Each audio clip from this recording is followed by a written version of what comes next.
And with this being said, I would like also to announce our next keynote speaker, who is going to deliver an excellent, outstanding talk. So I would like to invite Tarry Singh to join us at the stage. Tarry, thank you so much for joining us.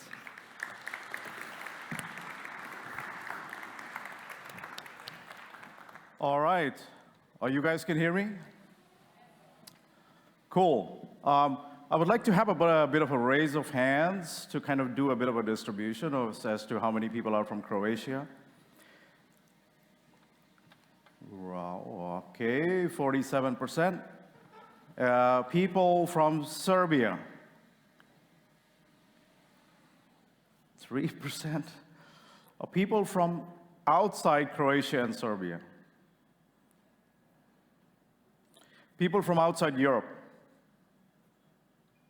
I heard a Brazilian name yesterday, so I was like, wow, people come from all over the place. I think it's, I'm super excited to be back at the Data Science Conference. I was here a couple of years ago, and Alex, I really have to congratulate you. I've said that to you in many private moments. I think the tenacity of setting up a conference, getting a community together, bringing these people to these wonderful workshop sessions requires a lot of effort and more so perseverance. So actually, I see all the colleagues sitting there. They work tirelessly with the volunteers. I spoke to them personally the last couple of days. So why don't we give a round of applause to them? I think it's really an awesome work they've been doing. Honestly, really. And with that, let's get started. So thanks everybody for coming and putting your time and effort in. I'm extremely grateful. I know it's very difficult. In a world we're surrounded with all kinds of tools and apps, and I'm sure you will also get lost in your phones in a couple of minutes. Hoping that I'll keep you guys glued on to this conversation. It's not a keynote, it's just a conversation with you guys. And this talk is about M square. It's a theory. I'll explain about, it's about productivity. Industry has been, I do need a clicker right here. So the industry has been always fascinated with trying to do more, getting more out of workers with less and less means, as in how much can we derive productivity out of people. And so this conversation is broken into 3 parts. The first is a little bit of introduction. I'll do that in a few seconds. Then we talk about, obviously, no talk in this world can, be absence of generative AI. So I'm going to not talk about the hype, but talk about the productivity aspect from generative AI. The third part is obviously about the future of work and productivity.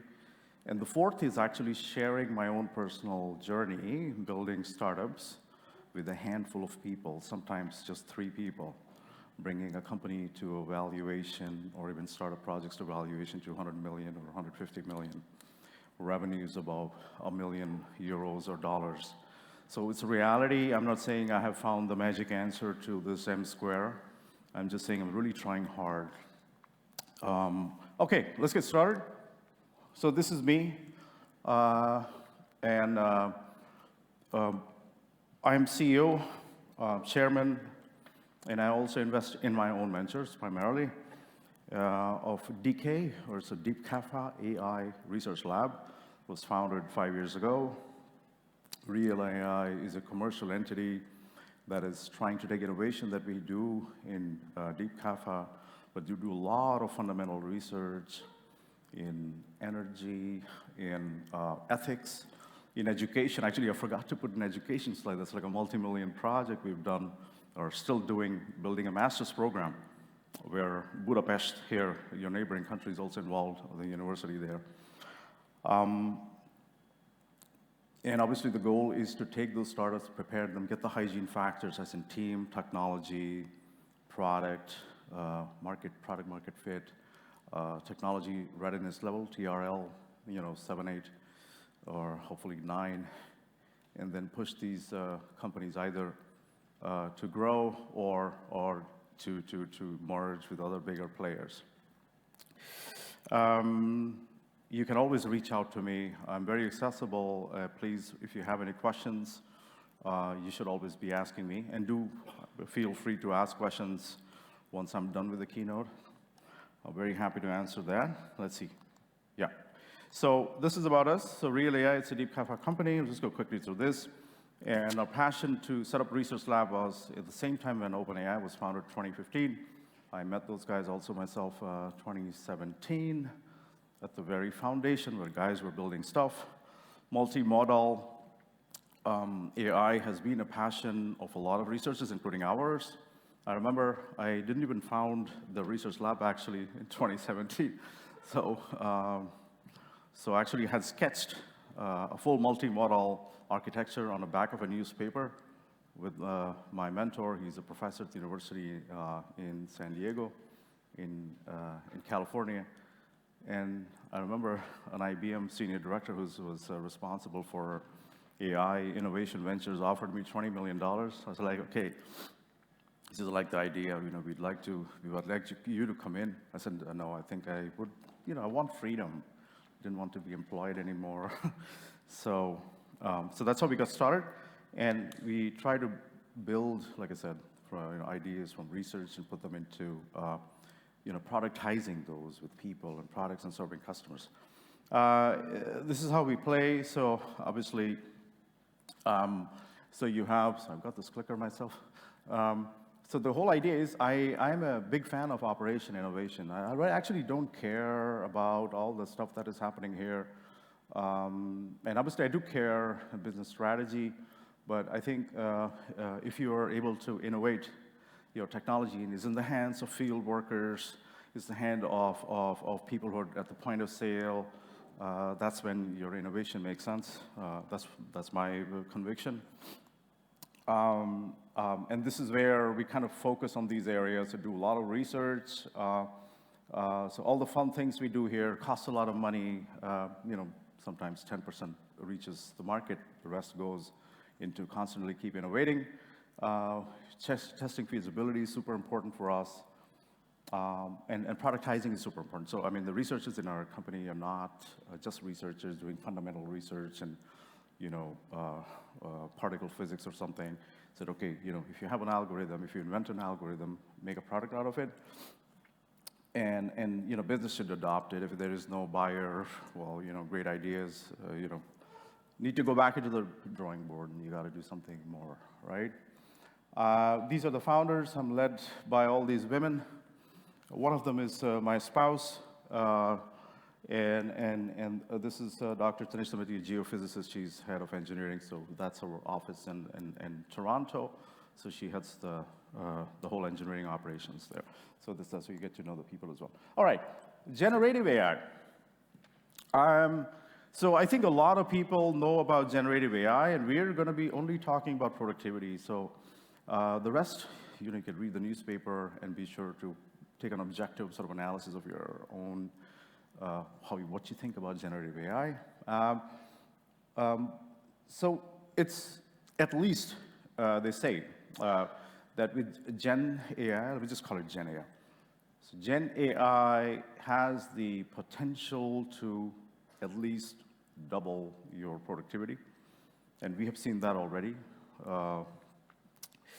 The training costs have been dropping, so I think the last time these models were trained would cost you around $4.5 million in 2020 when GPT-2 was trained, and then 3 got a little bit cheaper, and right now I think 4 costs a lot less, $250K.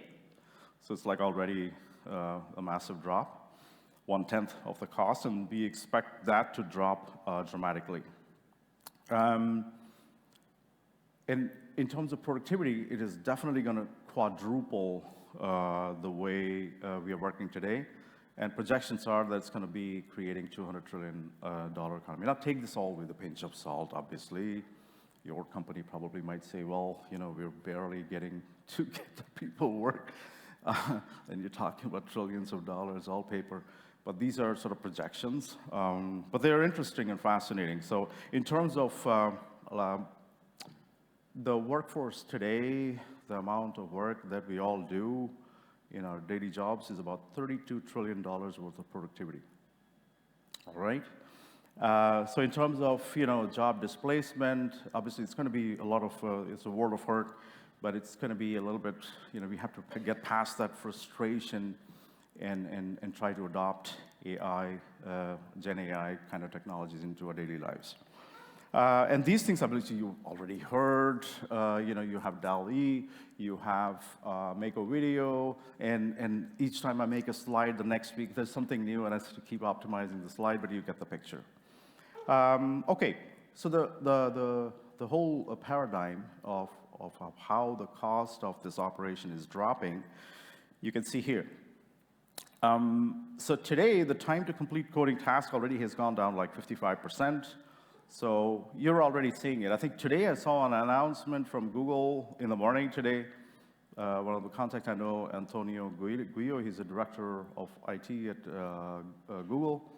He announced that now on Google Colab, you have that, you know, that sort of AI tutor next to on the side pane.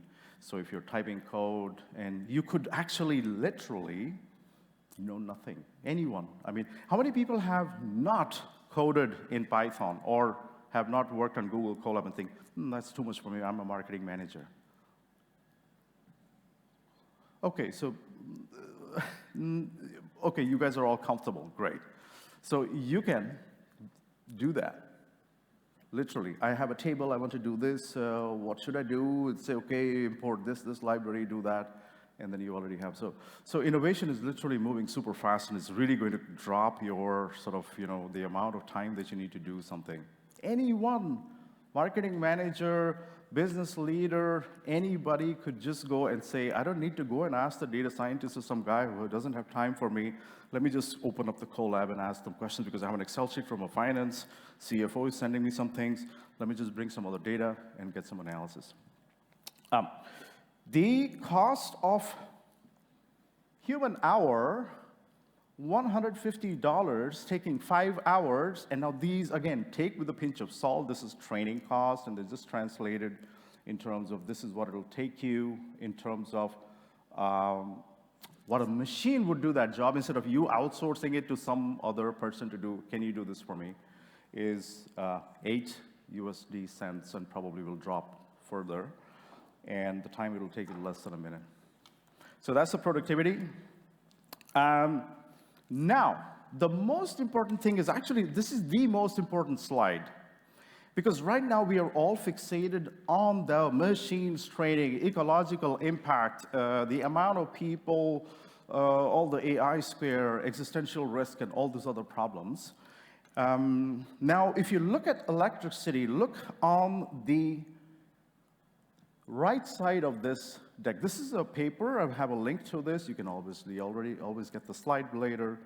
It was written in 1989, and it says the modern productivity paradox in not too distant mirror, 1989. So that was a time in the 1980s. There was a lot of robotics happening at the manufacturing. There was a Time magazine article I remember had robot in 1984 article. That was the time IBM, Apple, you know, the big Apple ad, if you guys remember, or may have seen if you're a little bit older.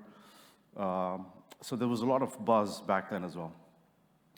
The thing is, we are here, perhaps somewhere in 2020, let's say, and we are all fixated on machines, huge ecological impact, Sam Altman sitting in front of the Congress, you know, getting all those things done.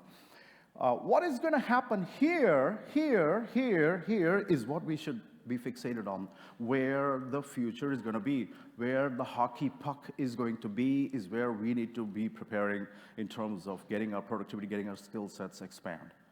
And that would mean in terms of, so factory worker, so the decoupling is all about the productivity gains, which you're getting by the cost reduction, which I just showed you, I don't need to convince you because you don't care.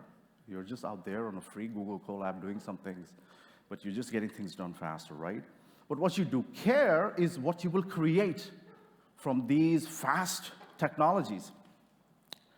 Now, it drove innovation in terms of a lot of things: housing, lighting, factory secondary motors, household appliances we use on a daily basis was powered by because we put our bets and put our money on alternative current and not everything on the direct current, right? That would be very difficult to transport electricity. But fortunately with AI, we don't have that. But I think this is where the future is going to be the next couple of years. Probably it's not going to take 70 years, it'll take 10 years. Maybe, as Lars mentioned yesterday, it'll take 9 years or 7 years, 2020. I think probably might have it even faster depending on how driven people are, the innovators. Perhaps you're thinking of innovating an idea. So it's all about the lower cost of, so that decoupling, so there's a lower cost of productivity, and then you have creating vastly more productive systems. All right, and now, I'll just try to help you fixate on the opportunity here in this deck, okay? So we all know that a neural network has the potential to maximize the productivity and the gains in these industries. And you can see that here. So if this is the neural network, and this is the order of magnitude of opportunity, we are still, and in yesterday's keynote, Lars was talking about 3D printing, right? 30 years. So 30 years, what happened? And if you look here, it has the opportunity to grow this order of magnitude. It'll hyper-accelerate. So if you're looking into advancing your skills there, perhaps you already see this is where that $200 trillion of economy is going to be created, right? So the same is with precision therapies. The same is with programmable biology, reusable rockets, as you already see with SpaceX. So smart contracts, next generation cloud, and all the other things. So digital wallets perhaps are getting more active. And these are, so this gap is the opportunity in here as well. So this is the opportunity. This is that excess of sort of opportunity that will be created. So I think this is something we all need to remember because we need these core reminders to believe in the fact that that is why I'm working on the productivity.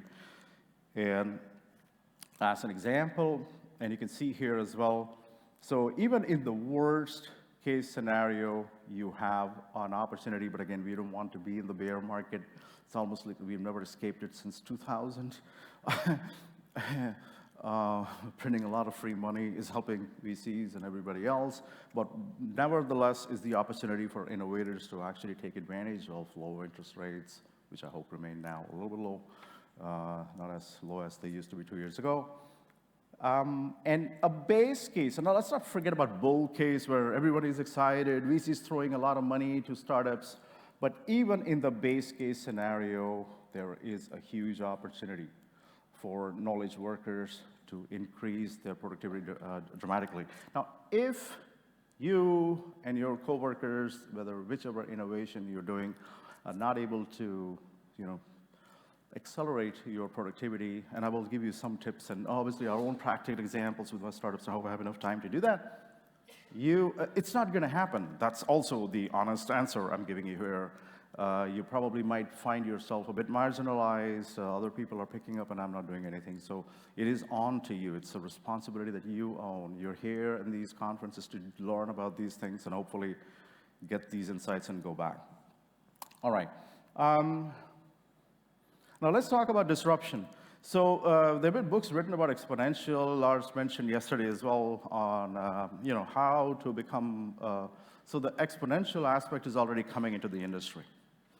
And so I'll talk a little bit about disruption, productivity. This is already happening. Okay, so I mean we're talking about problems and For example, the example I gave on Google Colab, there's a small startup I know called DeepNote. Anybody has heard about that startup called DeepNote? Yeah. So DeepNote is a startup actually that had used Jupyter Notebook, and they had this chat function and support and help function. I was thinking of actually doing a startup myself, and I said, I'm not sure. And we did something on an e-learning startup myself in automated grading, assignment grading and all that in our own way, but I didn't believe, I felt that this is going to somehow change dramatically. Obviously, I had no idea that Gen AI would suddenly make code interpretation and code generation fast, but DeepNote is a company that'll be in trouble as well, I think. So education sector is having the same problem. Chegg, C-H-E-G-G, is a company whose shares really literally dropped when ChatGPT's Codex and all these tools started coming in. And Pearson Learning is the mother or parent company, I believe. Their shares also tanked a little bit. But on the other hand, companies just started saying, we don't want to hire, we'll just use everything with Gen AI. So the impact is already being felt, and it's going to accelerate a lot faster. I do want to talk about how it is being felt, and I won't spend much time doing this because this is just about the use cases that are possibly sort of, already happening. So in the education sector, personalized learning, study plans, so I see a typo, homework help. So Khan Academy, how many people have heard of that startup? Yes, most of us have, Salman Khan, Sal Khan, has, taken a progressive or positive approach to that. I want to integrate that, and I think it's really helping those companies. And so the companies that will be impacted, so these are the use cases which will be perhaps 80% automation, 10% human effort, or 90% automation, 10% human effort. And these are the companies, some are already, like I said, these companies are struggling, and some companies are embracing. I'm not sure about Coursera. And then you have media, so BuzzFeed, CNN, all these companies will definitely take a look at it. So right now we're saying we keep our workers and all that, but eventually you do want to stay in the market relevant. Imagine if I'm standing here, there's a transcription happening from voice to text, and that is already being published in real time. Imagine if there is a blog post from DSC, and I'm talking, it's summarizing because my and is taking away, and all the other unnecessary echo or in between sentences summarizing. People are sitting and just watching this keynote and transcribing it because I don't have time to watch. When I'm traveling later, I'll see that. So a lot of auto generation is going to happen for sure, and this sector is also going to experience some disruption. Okay, and cannibalization is going to be a problem when people say things like AI is not going to take your job, the person using AI will take your job. I mean, it always was the case. A smarter software developer started calling himself or herself a full stack developer. So if he says, I'll do UI, UX, I'll do design, I'll publish that website, I'll make sure everything is working. So let's not worry about cannibalization. That is part of the sort of, you're in a jungle together and we're trying to survive. So I think, and companies will also probably try to cut each other out of this ecosystem. Before we get into that, I think it's important to address, I'm writing a paper. I think it's here, yeah. So on a daily basis, I'm using GPT to do that, actually. Obviously, I'm using my insights. I build my own sort of, view and the vision of the world, a position paper. So the thing is, I would really appreciate if you think that you are in this ecosystem. Now, I don't mean any disrespect to people here, but I'm just trying to say there is just, and this is sort of an example I took from two people I really adore. One is, I'm sure you heard of Nicholas Taleb, Nicholas Nassim Taleb. Has anyone heard that name? Yeah. Black Swan, anyone's read that book? Yeah, so that's the author. And the other person is Ben Horowitz from Andreessen Horowitz Fund. It's one of the big VC firms. He wrote the thing about hard things, the hard thing about hard things. And I combined these two insights from my perspective, from my own life experiences, said, that if you have skin in the game, saving your job obviously is 100% skin in the game. Working for your startup should always be 100% skin in the game. if you're a founder or a CEO, you live and die to make that startup work. You have to be extremely insane to do that. I mean, Bill Gates has never left Microsoft. All these guys are, they're going to be at the helm. Larry Ellison from Oracle, he's 80-something. So you have to be a little bit crazy. It's important to be crazy because you believe that you want to change the world. You do want to change the world. How many people want to change the world? Come on. I mean, honestly. And I have conversations with you guys, and you say, when I was 2, I wanted to change the world. I wanted to do intergalactic travel.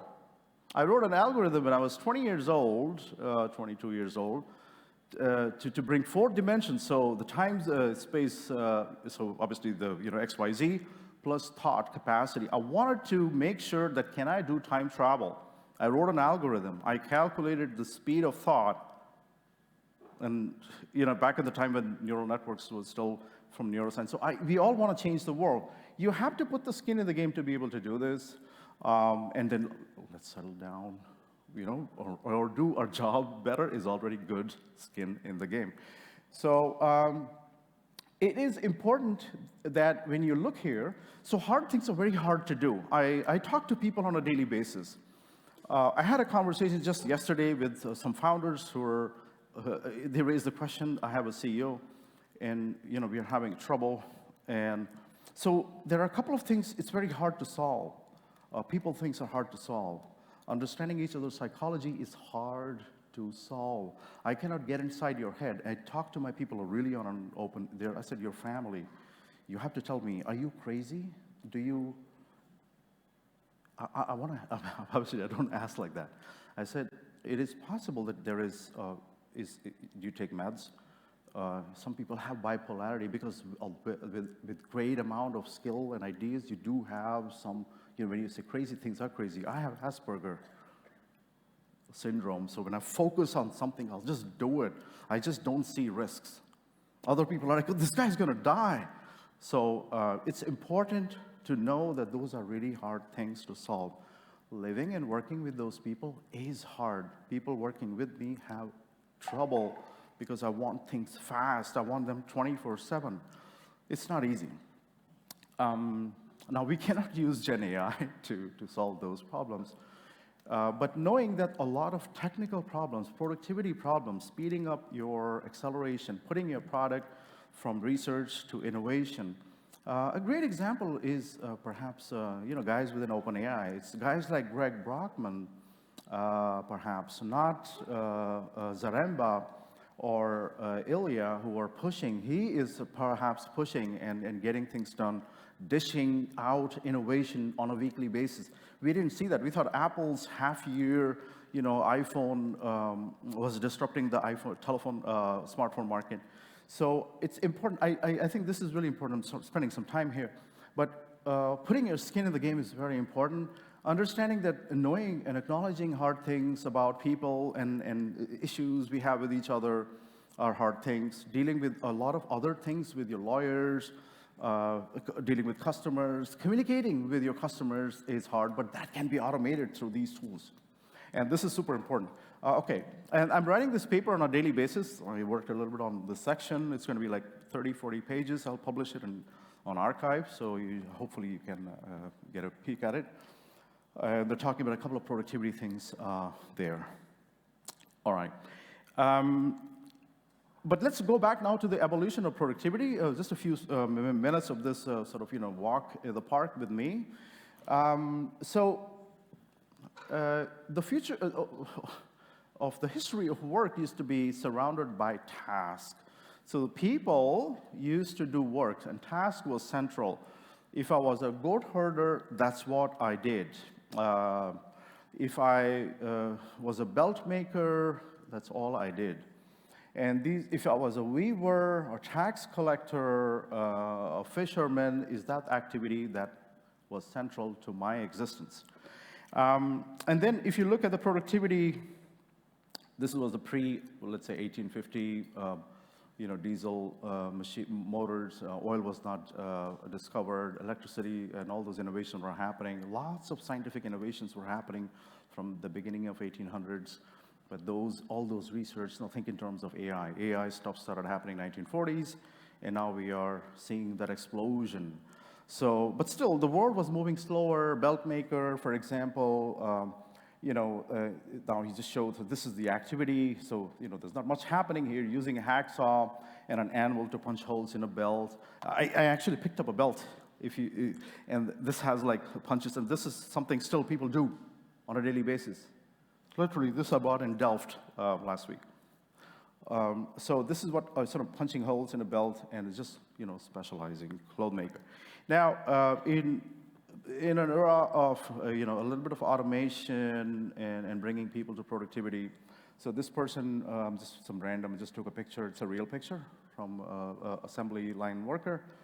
And you can just see, so, what were the things he did? Parts installation, quality control, equipment operation, safety compliance, so a bit of 4 tasks.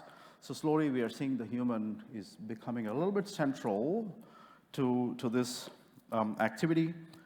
And here I took an example. There were obviously many startups, and just took the example of PayPal, the PayPal mafia.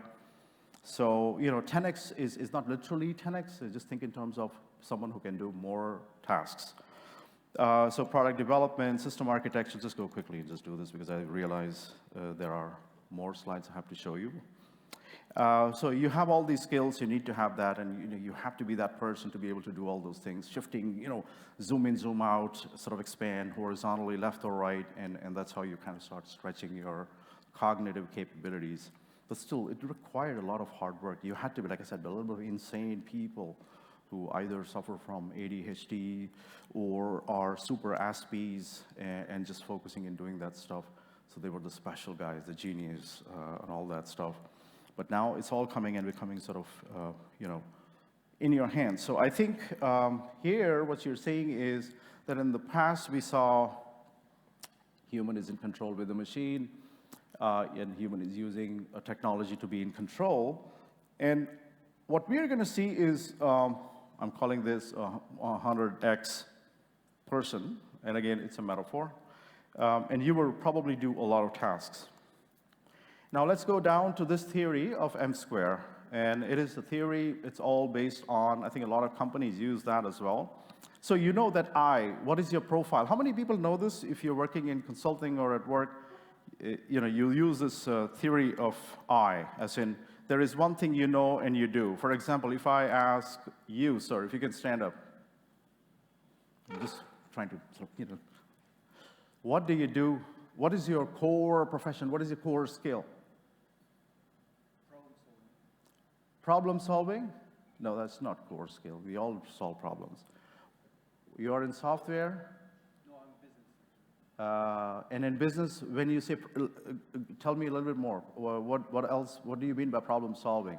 Quantify it for me. Well, it's, I'd say leading a team, leadership, and developing new products. Great. Now, thank you, that's a good answer. So problem solving, leading a team, so you have to be that person who is able to manage teams and is able to sort of, it's a very strong soft skill. You need to have that. Now, that is perhaps your key skill. And then we have someone who has a T profile. Anyone heard of this? Because I've used this in my consulting days as well. Thank you. So a T profile is when you have you have your main skill, and then you have the other skills, because you're looking at other guys. How does he do this? I want to learn it. So I'll learn project management, because somehow he comes into the room and I'm doing all the engineering stuff, and things become a little bit clear, because that's this gentleman who's sitting here. So he comes and says, it's nice, all that stuff you're saying, but this has to be done like this. There is a Gantt chart. This is agile or some other new random project management technique. So you're a 3x person when you're there. And M is where, and we have these people. I'll give you a real-world example. It's still 11 minutes. We'll go quickly.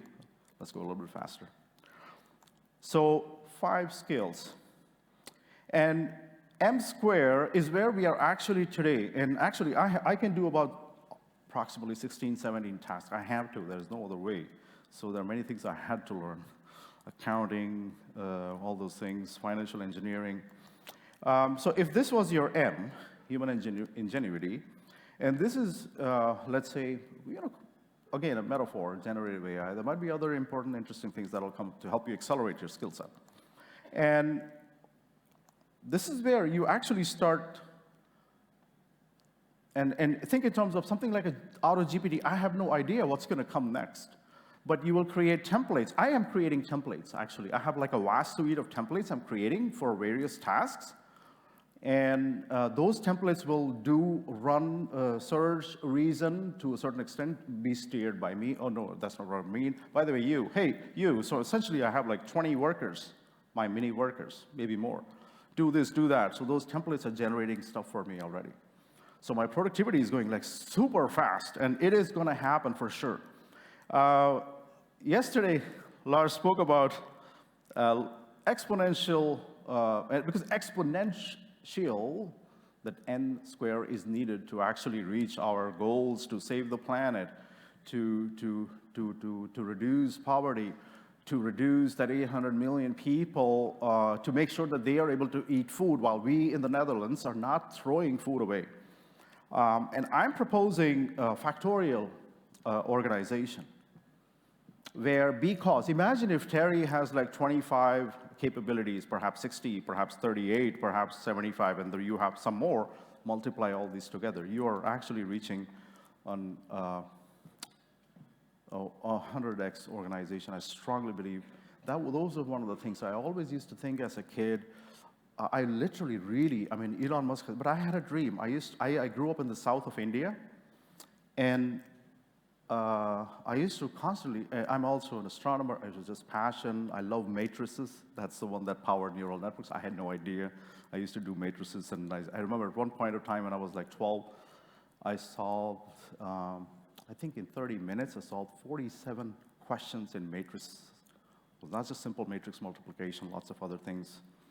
And I'm sure you heard of Professor Gilbert Strang, who gave his last lecture last Monday, and he's retiring. He's turning 80, probably even older. But I wanted to actually, I envisioned the vessel, the capsule. I was, I think, 4 or 5. I just wanted to leave Earth. I don't know why. I said, I want to travel. I just want to go. I just don't want to stop. And I hadn't figured out, I mean, Peter Thiel, for example, a couple of other guys are doing cryogenics. I didn't care that I want to live forever. Actually, I don't want to. That's a personal choice. But I just wanted to get away, like going through those galaxies and crazy things. But don't be scared to dream. It's crazy. I mean, do that, because it's already there in your head. So you can actually produce it. But anyways, now back to reality again. Let's come down to reality. So this is an energy startup. And actually it was a project. We started off with a small idea, subsurface. How many people understand geophysics and geology? How many people?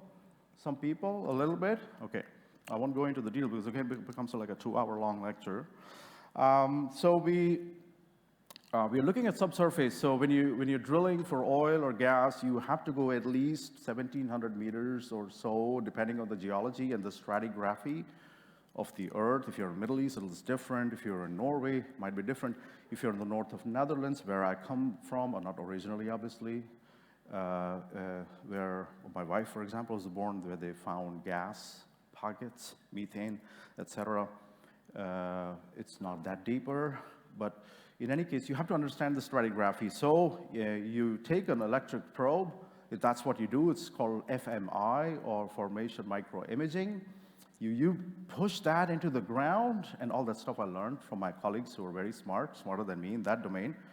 And that is sending electric signals as it drills, and you convert the electric signals into images. Those are called raster logs. And then those raster logs are they're not taking pictures of the ground as it drills and sends electric shock. The resistivity logs, it's about resistivity logs. And then those images are complex because it's like massive, long, sort of, couple of 100 meters. After sand, all that stuff, water, go further down. And then I'll just show these products that we've already built and have a revenue north of $1 million. it's not even a company. And I can tell you that in honesty, we are established it as a company because we've become so robust, hygiene factors are, and we did this with 4 people. This is 4 people's work. I mean, really hardcore, 10x or 12x or 15x, and I push them on a daily basis. I'm grateful that they appreciate that it's for a certain purpose, and I'm not just being insane. So this is an example based on that productivity I'm talking about here. So it is possible, guys. I mean, I could have still been doing my day job and could have dreamt that I could work with a team of really smart people. I made that happen. And this startup is also on track to raise significant funding. Alternative energy, so we have already a European Space Agency, we have a bunch of European Union funding. We are, by the way, also NVIDIA Inception partners for at least 3 startups that I'm running. And these are the product demos. I hope they don't run, but I can just tell you how they are. So this is about solar panels. So it's looking at, there are a bunch of 12 to 20 anomalies. These are infrared images, I think 64 by 64 pixel, and we are looking at individual anomalies like burst, diode, multi-diode, vegetation that happens on your panel, so, and then translating that to how loss of power, etc. And then you have here, we had, for example, in the Netherlands last year, there was close to about 800 million euro worth of damages based on a bunch of weather storms that are beginning to hit in European. We thought that, Angie, Angus, Bertha, Clarice, they used to always hit the Gulf of Mexico. We know that it happens in the US, but it's beginning to hit Europe as well. So we are able to calculate, so this is a large NWP, numerical weather programming. And then here we take storms. There is a demo, I'm sure we'll share with you. If you have any questions, you can always ask me. These are products. So these were also built by a team of 7 people because we needed a weather expert, we needed a solar panel expert, photovoltaic cells. We are also looking at electrification, so there are lots of other interesting things happening. Now, I think I'm eating up a lot of time that saves you guys from asking difficult questions, but I will take your questions one way or the other. This is another startup. It's run by a founder who reached out to me from the US. He's 19 years old. He was 14 when he sold his first company. This company is already linked to a company that has a recurring revenue of $750,000 to $800,000. And what we are trying to do is, I told them, I said, try to find, remember the hard things. Don't find easy answers. If you find something easy, it's going to be taken over. I'm not saying what, for example, Deep Note, or, they did a wonderful job, but they were easy answers, beautifully crafted in UI, UX. Find hard problems. Elon Musk said one thing, I really agree with him. People are not trying to find hard problems. I mean, if this whole thing about travel, space travel, and all the other difficult things we want to solve, vertical farming, etc. It's not going to happen if you all spend all your time building startups that are purely SaaS-based startups. Try to solve hard problems. So I said, I'm not going to do this. So I know a bunch of guys in Lego, Hasbro, Coca-Cola. So I'm saying build this product. They've already built this product. So I'm the internal guy doing massive hardcore due diligence. And this is, again, 3 people. So this is another startup. So we're building at the intersection of manufacturing and generative AI. So for example, this product is already there on a store. It's called getstitch.com. So this is a non-enterprise example for consumers. You can sort of generate something. But more importantly, something like this. So let's say if we are able to hook on to that additive manufacturing pipeline, because that's hard work. So if you go to Lego and say, hey, I want you to put up an additive manufacturing 3D printing, and then we say, people will come randomly and start creating my, and then say, I want to do this, I want to do that, and Gen AI can create an example like this, and can Lego or can perhaps intermediary manufacturer build that and send it over to you? That's a wonderful present, and the customer is willing to pay the price for that customization.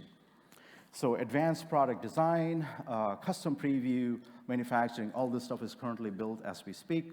We are going to have a public beta, so I'm putting up a super pod together with NVIDIA, and then we're going to open a public beta in the next couple of days. I'm just waiting for the server cluster to be available from NVIDIA. With that, I think I should stop. So there's also lots of research. We'll just jump through this. Conclusion, let's stay here. Find your modes, okay? So find a really hard problem to solve. Don't give up. And I think I was, one of my colleagues was asking yesterday, return on investment, it takes 10 years, let it take 10 years, doesn't matter. Let it take 5 years, 3 years, 7 years. Don't worry about that. Find a super hard problem to solve. It has a better payoff. You're not going to find your next series of funding if you have something which everybody else is building. Why the hell would a VC invest in that? A small data will be king, as in, if we plug in perhaps, let's say, into a Lego data set and build the Legos data set, which is private, which is protected, there's no other ethical problems, then you're also not going to run into legal hurdles when you're building a startup. Your people are sort of reserving cash to make sure that, oh shit, we are going to be sued anyway, so, so don't get into that difficult trouble. Focus on small data and create value out of the small data with your customers or partners.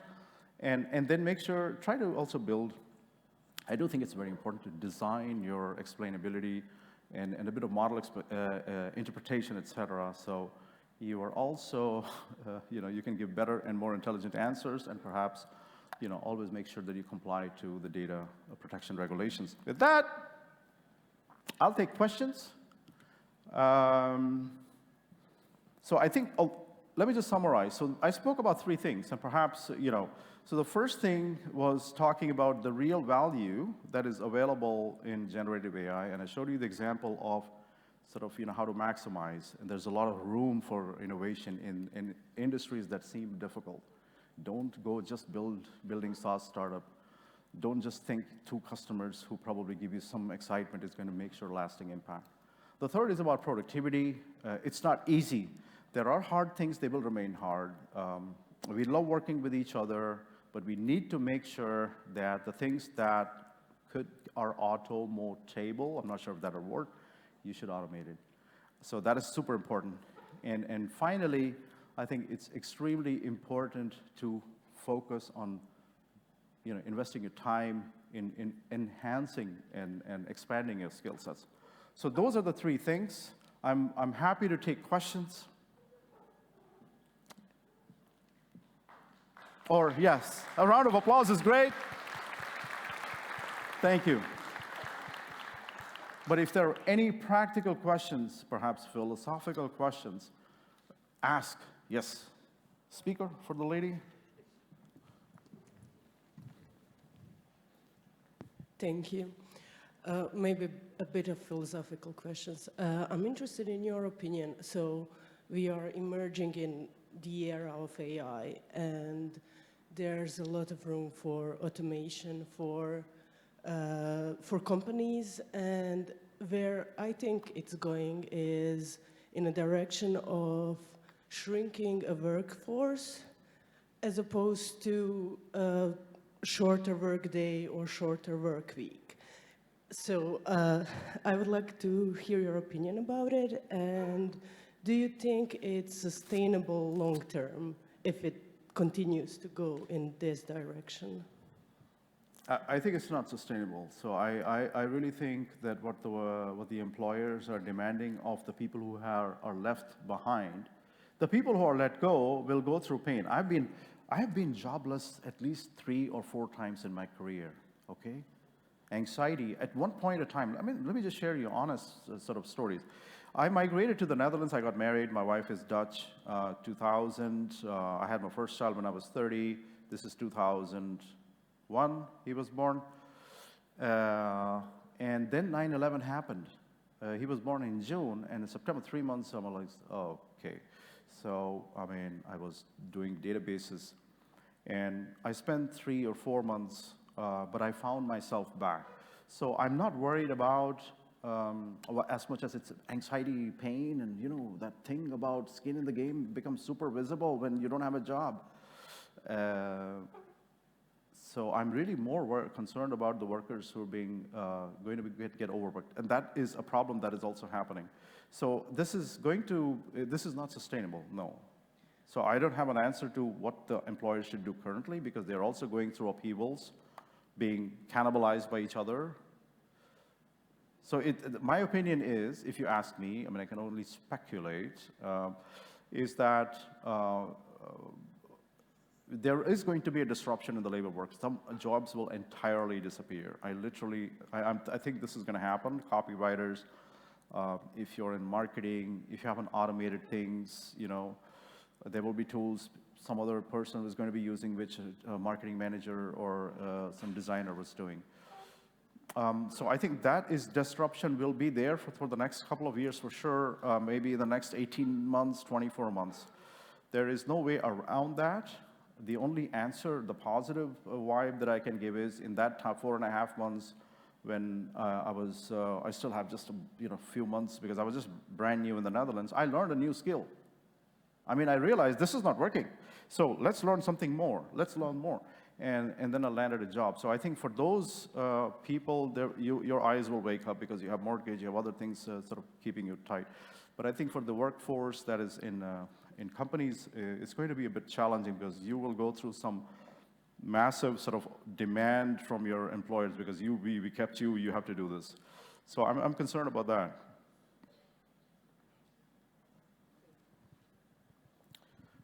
Didn't have an answer, but I guess that is a bit of a crunch we'll all experience. Anybody else, any technical question, any of my startups, or we're also, like I said, looking forward to meeting people who want to work with me. So Hi. this is your chance. No, First of all, thank you for the wonderful presentation. In Thank your you. opinion, in terms of AGI, do you think the approach of trying to recreate how the human brain works is one that's most effective, or is there a possibility that a completely different approach would yield better results? So first of all, AGI is something I don't believe in because I honestly think that perhaps the whole term, even AI, was a term coined by John McCarthy and C.E. Shannon back in 1956 because they used to call it automata. So AGI, these are all terms. I think human ingenuity is never going to go away. Honestly, come on. I mean, the algorithm is written by people. All those things are not going to sort of, disrupt. The recreating a human brain, you can mimic. So AI is essentially not biomimicry. It is sort of more in silico mimicry, and only partially, because most of you are aware of neural networks, right? So you have forward propagation and back prop, which Jeff Hinton is already saying it's not going to work, so they're coming up with another feed-forward sort of networks. So though you don't compute doing sort of, high-order math by, doing a differential calculus when you start, doing back propagation. It's just a poor man's representation of how human brain works. And I think it's better to focus on, so I look at human brain from, so the brain is hardware, the thoughts is software, right? And the software, I remember my mentor in Silicon Valley, he said, software actually, which started happening like, 30, 40 years ago, he says these are alien drops from space that are landing on Earth. So, and I sometimes ask simple questions. Let's say you have a laptop. It weighs an average of 8 kilos. It will have massive amount of sort of storage and all that. What does it weigh? Those simple things. There are many things we don't understand. So software already is something very abstract. And our thinking, cognition is super abstract. It is based on a neural network that is, so neocortex, that chip that we have at the back of our head, that innovation, it came sort of alive when the ice popped out, when our amphibian ancestors started coming on land. Then they said, okay, we got to see because cannot, sense shit. So, and then, evolution sort of, was happening as well. Most of the stuff is really, really ancient. Hippocampus, your little amygdala somewhere in the middle. So they all define your decision making, right? Fear, because, or, fight or flight. And for example, if there's a lot of theories about, let's try to get more neurons together. But all you need, let's say you're sitting in a park. Let's say you're sitting in a park with your wife, okay? you're having a nice dinner and you're having lots of fun, and you turn around, there's this lion standing next to you. You just need one neuron to tell you one thing. You gotta run. So the way we compute, right, the computations in our brain are not understood. And I'm not sure we will be able to understand that because each computation with each human brain is very different. Information passes through your eyes, but also through the thinking, your processing. So the AGI is, believe me, I mean, I have no idea how, and I'm glad that Jan LeCun is fortunately standing on our side, and even Jeff Hinton, don't know why he's sort of, getting this prophetic. But prophetic, I said, I hope, please don't quote me, because deep respect for Hinton. But prophetic, like, oh, things are going to go bad. I don't believe that. I think it's probably the mischief that we have in ourselves, unfortunately, is worse, not the machine. All right. Very much. We have to move on because we have to follow the timetable. No, but I thought we were, no. And if anybody has some questions, you can do that during lunchtime or coffee break. Thank you very much, Terry. Thank you. Thank you. Sorry. Thank you very much. Thank you.